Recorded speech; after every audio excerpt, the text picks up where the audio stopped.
కి న్యాయం చేయాలనే ఆలోచనతోని ఉస్మానియా యూనివర్సిటీ జేఏసీ తరపున అల్లు అర్జున్ గారి ఇంటి కార్యక్రమాన్ని ముట్టడి కార్యక్రమాన్ని తీసుకున్న సందర్భంగా ఈ రోజు ఆ కుటుంబానికి న్యాయం జరిగింది. డిసెంబర్ 4న సంఘటన జరిగితే దాదాపు 26-27 వరకు ఇట్లా స్పందన లేదు. మేము పోరాటం చేసిన ఫలితంగానే 2 కోట్లు వచ్చినాయని ఒక అక్కుసతోని. ఎందుకంటే రెండు రాష్ట్ర ప్రభుత్వాలు చేసిన ఇట్లా ప్రయోజనం లేదు. ఉస్మానియా విద్యార్థులు పోరాటం చేసిండ్రు, నా ఇజ్జత్ తీసిండ్రు, దేశంలో నేను పేద స్టార్ ని అని గొప్ప విర్రవీగలి ఏదైతే గొప్పగా చెప్పుకున్న అల్లు అర్జున్ కి మంట మండినట్లున్నది. ఉస్మానియా విద్యార్థులు నా తలను దించిండ్రు, నేను ఇంతగానం గొప్పగా ఉన్న నా క్యారెక్టర్ ని దించేసిండ్రని ఒక అక్కుసతోని ఈ రోజు వాళ్ళ అభిమానుల పేరుతో ఏదైతే మీంగిట్లా చట్టం ప్రకారమే, ఎందుకంటే చట్టం ప్రకారమే మా కోర్టు ఆర్డర్ ద్వారా నాకు బెయిల్ వచ్చినాయి. మేము బెయిల్ మీద బయటకు వచ్చినాం. నువ్వు ఇట్లా మధ్యంతర బెయిల్తోనే బయటకు వచ్చినావు. మేము చట్టపరకంగా మేము ఏం వ్యతిరేకంగా చేయలే.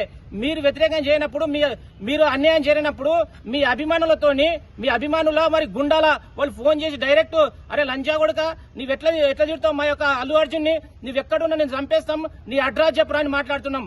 అరే మేము భయపడడానికి మేము అల్లాటప్పగలం కానీ చట్టం ప్రకారం చట్టానికి ఈ వాస్తవాలు చెప్పాలనే ఆలోచనతో మీరు పోలీస్ స్టేషన్ కి రావడం జరిగింది.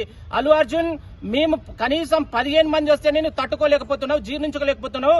ఉస్మానియా యూనివర్సిటీ ఉన్నటువంటి 8,000 మంది విద్యార్థులు, తెలంగాణలో ఉన్నటువంటి 30 లక్షల మంది విద్యార్థులు నీ ఇంటి ముట్టడి చేస్తే ఎట్లుంటుంది పరిస్థితి? నువ్వు పెద్ద హీరో కాదు, నువ్వు జీరో అని ప్రపంచానికి తెలిసిపోయింది.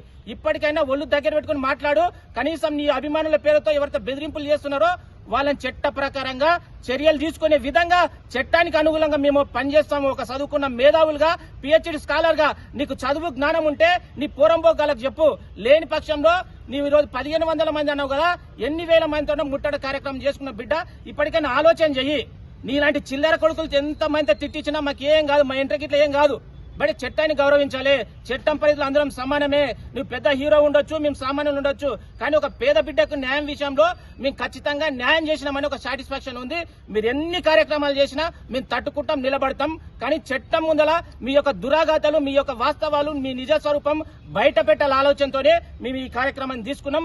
ఇప్పటికైనా జ్ఞానోదయం తెచ్చుకొని తగ్గించుకో, నీ యొక్క ఎక్స్ట్రాలు తగ్గించుకో, ఒక మనిషిగా జీవించు.